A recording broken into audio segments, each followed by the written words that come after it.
Elsa. Bonjour. Je suis ravie de faire cette interview ou ce témoignage avec toi. Et déjà, je voulais te remercier d'avoir accepté de témoigner. Donc, on a travaillé ensemble à travers l'aventure Maman Expat sur un Mhm. an. Et donc, je ne vais pas en dire plus et surtout, je vais te laisser te présenter. Mhm. Eh bien, merci déjà de me laisser cet espace parce que je suis très contente de pouvoir faire ce témoignage aujourd'hui parce que c'était vraiment une très belle aventure. Et donc voilà, je me présente, je suis Elsa. Donc j'ai 33 ans et donc on s'est rencontrés l'année dernière.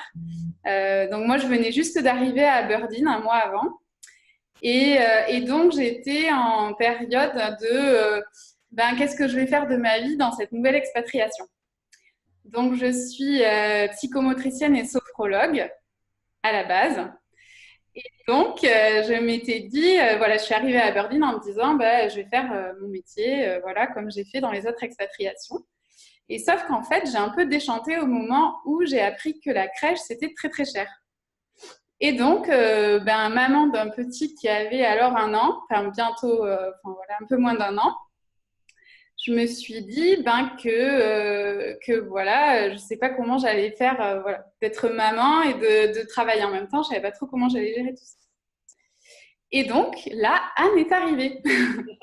Elle est arrivée parce que j'ai cherché sur Internet par hasard, mais il n'y a certainement pas trop de hasard. Ouais. Et donc voilà, ça m'a proposé. Je me suis dit, ah ben, tiens, bingo, voilà, un projet sur un an de coaching. J'ai jamais fait de coaching en plus, et qui va me permettre en fait de faire mon métier en ligne. Donc voilà, je peux mettre un peu Lugan à la crèche et puis après, je peux bosser. Et puis surtout qu'à chaque expatriation, j'ai pas besoin de changer. Donc je crée un truc qui après peut être nomade. Voilà un peu, je vais dire, comment on s'est rencontrés. Alors, justement, qu'est-ce que tu étais venue chercher, toi, précisément? Qu'est-ce que tu avais en tête, en fait, quand on a commencé à travailler ensemble? Mm.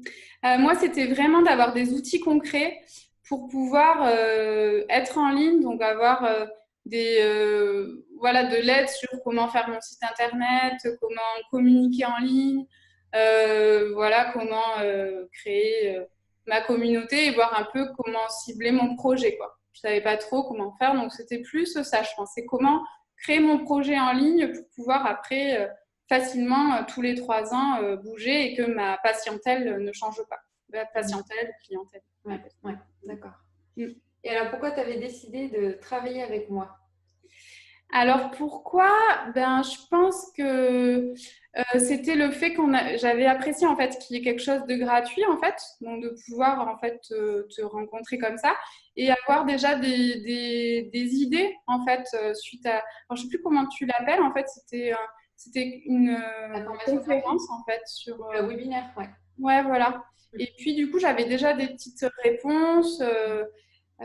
Voilà, donc à ce moment-là, après, en plus, tu m'as vite proposé de faire un entretien. Ouais. Et quand on a fait l'entretien, en fait, je me suis sentie très à l'aise. Donc, je me suis dit, bon, allez, c'est parti. J'ai un peu réfléchi quand même. Mais tu es revenu pour me dire, bon, alors? Et donc, j'ai fait, bon, allez, j'y vais. Voilà. C'est vrai, c'était un pas à faire quand même. Ouais, c'était un pas à faire. Sur le moment, c'était un pas à faire, mais finalement, Euh, ouais, c'était l'ordre d'une semaine, je pense, une semaine. Ouais. Ouais. Et alors, quel résultat tu as obtenu à la fin de cet accompagnement? Alors, bon, c'est assez. Voilà, moi, les mots qui me viennent, c'était vraiment surprenant. C'était une année très surprenante pour moi parce que je suis partie avec un projet, on va dire, un peu préfet dans ma tête et très concret finalement, où j'avais besoin d'outils concrets. Ouais. Chose que tu m'as apporté, vraiment, parce que je pense que dans toute la première partie qui est très introspective, moi, il y avait quand même des choses que j'avais envie et besoin de mettre en place très concrètement. Et puis, du coup, j'avais tout le temps des réponses. Donc, ça, c'était. Voilà, ça m'a permis aussi d'être rassurée, on va dire, matériellement et tout Mm. ça, et en termes d'outils Ouais. au début. Et puis, au fur et à mesure, en fait, ça m'a beaucoup ouvert, en fait, le travail. Ça m'a permis, donc pour plusieurs choses. Déjà parce que le programme, il est fait de manière, il y a toute cette partie introspective où j'ai vraiment joué le jeu, on va dire, et où ça m'a fait lâcher beaucoup de choses.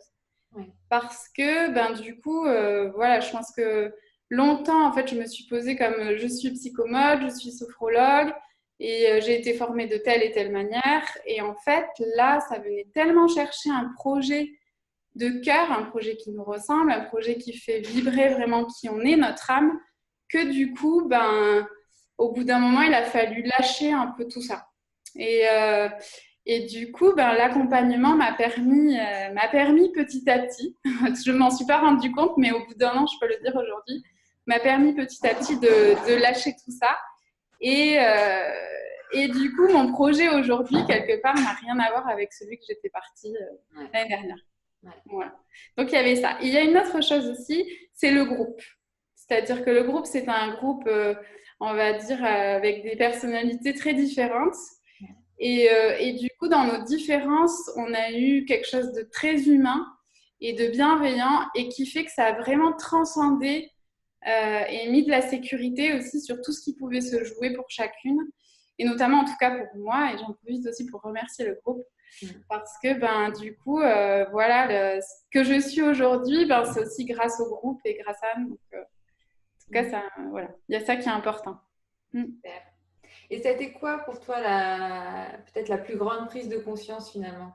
La plus grande prise de conscience, ça a été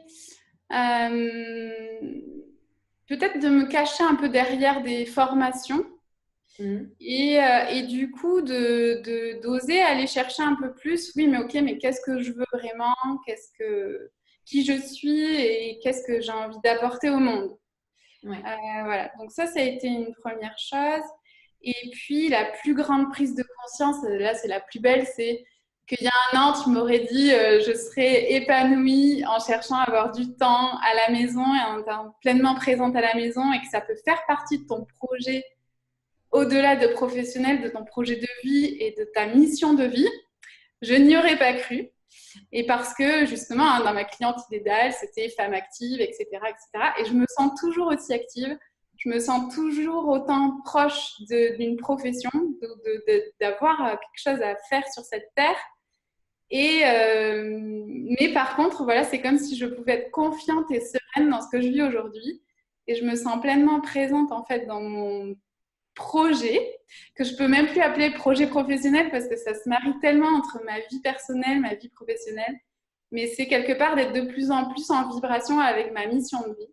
Et je pense que cette année, en fait, elle m'a permis ça, elle m'a permis de lâcher des choses pour être ouverte aussi depuis, je pense, cet été, surtout à me laisser aller un peu plus à ma... Je sais pas si on peut parler de mission de vie, mais oui, bon, je vais le dire, mission de vie. Allez. J'ai l'impression que c'est un peu comme si tu avais accepté toute l'année, enfin petit à petit, hein, mais de lâcher le cadre pour finalement être vraiment toi dans ton projet et donc dans toute ton unicité et bien entendu sur un plan professionnel et personnel, donc dans une notion finalement de projet de vie. Et quand on est dans ce projet de cœur ou projet qui nous fait vibrer, finalement, il rayonne sur tous les plans de notre vie et donc l'adaptation se fait aussi sur tous les plans aussi pour se nourrir dans la globalité.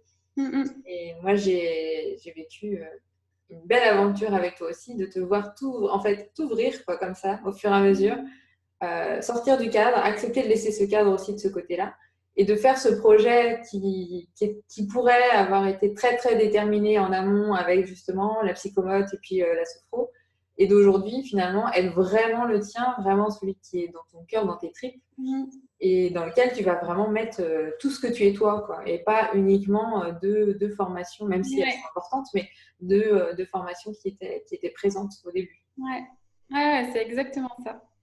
Et qu'est-ce que tu dirais à celles qui hésitent encore à travailler avec moi, qui sont peut-être dans cette semaine de réflexion, ou qui connaissent depuis un moment et qui regardent et qui se posent des questions justement? Alors, je dirais que moi, là, ça fait plusieurs fois que je le pratique, quand on se pose un peu trop de questions, de lâcher le cerveau et de juste écouter son cœur.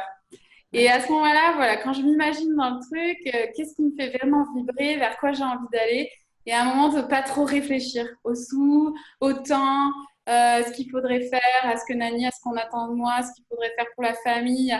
À un moment donné, c'est juste lâcher toutes ces choses plutôt rationnelles écoutez son cœur et si vous sentez, voilà, si vous sentez qu'il y a le feeling, si vous sentez que c'est là que vous devez être, ben, foncez et les choses elles vont se faire.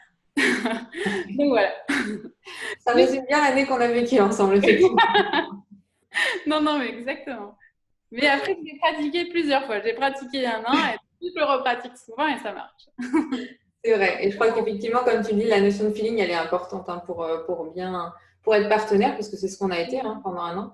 Il faut qu'il y ait un feeling qui soit vraiment là et une connexion qui soit là aussi. Donc, je te rejoins là-dessus. Merci Elsa pour ce témoignage et ce partage. Et puis bah, voilà, belle continuation à toi, belle aventure qui continue, parce que voilà, Maman Expat, c'est le début finalement de tout ça, et puis après tout se poursuit, nous aussi avec le groupe d'ailleurs.